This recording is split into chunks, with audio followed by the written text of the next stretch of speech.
Ito ang GMA Regional TV News. Mainit na balita mula sa Luzon, hatid ng GMA Regional TV. Patay ang isang naarestong suspect matapos makipagbarilan sa mga pulis sa Del Gallego, Camarines Sur. Chris, ano ang detalye ng barilan?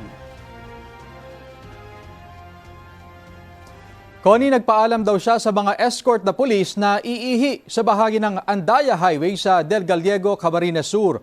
Nang tanggalin ang pagkakaposas ng kamay niya sa likod, doon na siniko ng sospek ang pulis at inagaw ang service firearm. Tumakas ang sospek at pumasok sa masukan na bahagi ng barangay Kumaday-Kaday. Hinabol siya ng mga pulis at doon nangyari ang engkwentro.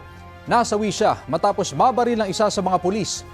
Ayon sa pulisya, sangkot sa kasong pagpatay ang sospek na iatid sana sa Catanduanes mula sa Pasig City.